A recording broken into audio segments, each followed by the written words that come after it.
It's time now for a look at the latest in local news and the news Election Day Tuesday, and WIFO-FM will be election headquarters tomorrow night.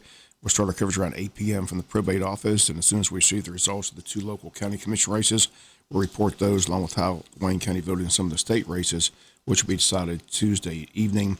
3 weeks of early voting is over. Wayne County had over 5,000 residents vote early in the 3-week early voting period. The exact total, 5,204 votes, have been tabulated. As on Friday, the biggest turnout of early voting during the 3-week period is on Friday. 526 registered voters cast their ballots this past Friday. Now the polls open tomorrow morning at 7 a.m., remain open until 7 p.m. The two contested races here locally are both for a seat on the County Commission Board. In District 4, the races between longtime incumbent James Boot Thomas and Fred Anderson. In District 5, Jamie Hickox and Jackie Hoyt are the two candidates, but one is on the ballot. The other is a write-in candidate. Jackie Hoyt hoping to have voters in District 5 write her name in to be elected. Jamie Hickox, who defeated Kathy Keith in District 5, is on the ballot for District 5 voters. Everyone's encouraged to vote. WIFO-FM talked with 1st District Congressman Buddy Carter this past week, who was on hand for Day for Wayne. Again, he has opposition from Democratic candidate Wade Herring on the ballot. Again, Carter talked about the importance of Tuesday's elections. We're in the red zone, you're right. And you know, we have so much to be thankful for, but particularly for our veterans who have fought and sacrificed for our freedoms. Our freedom to vote is one of those that we should be exercising. Everyone should be voting, if for no other reason, just to thank our veterans for their service, for their sacrifice. That alone is enough for us to get out and vote. You had a couple of debates with your opponents. Want to get your thoughts on how you felt the debates went? Well, I felt like we got our message across. Look, it's pretty simple. People in the district, they're talking about inflation, they're talking about crime, they're talking about southern border, drugs at the border, they're talking about education. Those are the issues that are important to people right now. 70% of the Americans say that this country is not headed in the right direction. They want to see a change, and that's why I think we're going to do exceptionally well in the midterm elections in the House of Representatives, and I think that we're going to take the Senate as well. I think Herschel's going to win.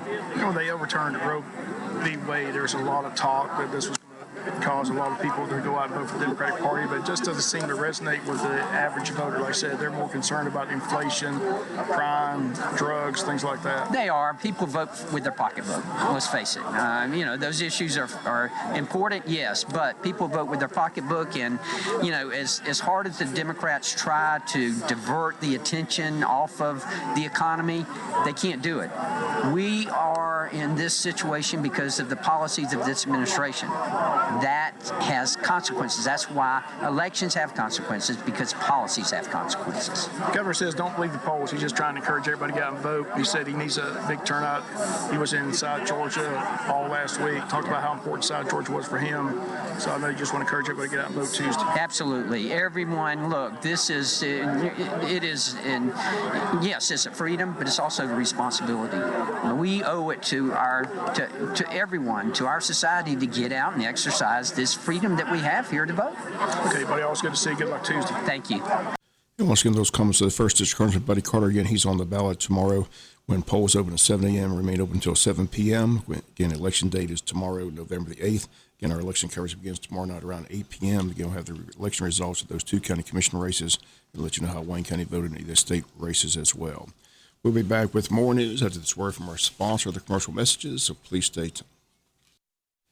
A couple of governmental meetings this week. The Wayne County Commissioners have their regular meeting set for this evening at 6 p.m. On the agenda under Citizens' Concerns, Gladys Posey on hand to talk about summer enrichment program at Hall Richardson, asking to waive the fee. Under new business, consider to approve rerouting of Cord Roberts Road, consider to approve paying off the GO bond, consider to approve premium pay, consider to approve Pine Ridge subdivision, and consider to approve the 2023 budget. All that on the agenda today at 6 p.m. in Courtroom C. Wayne County School Board has a work session set for tomorrow morning at 10 a.m. at the Tech Center. Several resolutions and recognitions on the agenda. Items of business, COVID update, capital outlay project update. Also an update on the SPCCA. Executive session to discuss personnel. All that tomorrow morning at 10 a.m. at the Tech Center. Wayne County Board of Tourism held their Big Buck contest, and the winners were announced this past Saturday evening at the banquet. Henry White won first place. He received $5,000. Craig Sims, second place, $1,000. Steve Long, third place, $750. Jonathan Bland, fourth place, $500. Fifth place, a tie between Herschel Hires and Shane Popple. They both received $250. And those are your winners of the Big Buck contest held for the past 8 days here in Wayne and surrounding counties. This past Friday night at the Pine Forest Country Club, the Kiwanis Club held its annual chili cook-off. Here are the winners from this past Friday. Lee Love, $150 as it was chosen first place by the celebrity judging. Noah Morgan won $75 for People's Choice and $50 for the table decor. Again, our congrats to the winners. The Kiwanis Club wants to thank all who participated in the chili cook-off and all who attended this past Friday night at the Pine Forest Country Club, or this past Thursday night, I should say.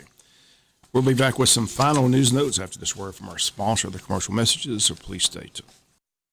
Final notes and news. This past Saturday, downtown Jessup Veterans Day Parade was held this Friday at Wayne County High School. The annual Veterans Day program is going to be held at 10 a.m. at the Benny Radcliffe Arena, the gymnasium.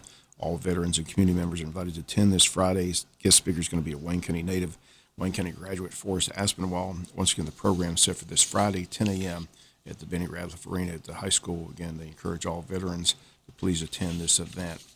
Wayne County Historical Society is going to meet this Thursday at Captain Joe's Restaurant. The program will be an observance of Veterans Day. Meeting begins at 7 p.m. The street meal precedes the meeting at 6. Members are encouraged to attend. Visitors are welcome. That's Thursday at Captain Joe's Restaurant. The Minicon Game Convention will be held this year on Saturday, November 12th at Wayne County High School. Every year, the Gamma Club hosts a benefit party at Wayne County High School for the school and community. This year, Minicon's 10th year. They want a big crowd to come out, have fun, help us raise money for charity. They'll have door prizes, tournament prizes, prizes for costume contests. You can sign up for competition in advance with Coach Pat at Wayne County High School or through Facebook at Wayne County High School Gamma. Actor Craig Cruz will be on hand to talk about the movies he's been in, such as Stranger Things, Walking Dead, and Spider-Man. Those to see some special guests from a galaxy far away. Tickets are $5 at the door. Concessions will be available. Come out between 9 a.m. and 5 p.m. Join the fun for a good cause. Again, that's this Saturday at Wayne County High School. Always a special event to kick off the holiday season is the annual community Thanksgiving service. This is set for Sunday, November 20th at 6 p.m. at Calvary Baptist Church. This year is the 23rd annual event. Guest speakers will be Reverend Pete Boyd from Calvary and Reverend Calvin Anderson from Unity Church of God. Community choir will perform the music. Again, time to come together. The entire community invited to come kick off the holiday season. Again, this is the annual community Thanksgiving service, again, set for Sunday, November 20th at 6 p.m. at Calvary Baptist Church. Don't forget the Wayne County Chamber of Commerce Christmas Parade, set for Saturday, December 3rd in downtown Jessup.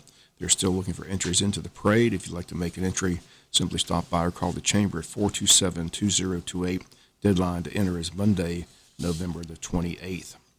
You're invited to participate in this Saturday Southeast Georgia Turkey Trot 5K Run and Walk, scheduled for Saturday, November 12th at JC Stadium. Registration's open the day of the race, 7 a.m., with the race beginning at 8 a.m. Registration cost is $25 per person. If received by November 3rd, cost is $30 after the 3rd, so I guess it's $30 now. Group team registrations available for groups of 10 runners at $20 per person. Teams must be prepaid to receive the discount. Again, registration forms are printed from Wayne County High School's website. Participants can also register at active.com. Proceeds go to the high school work-based learning program, and donated food items that Saturday will benefit the Good Samaritan Center.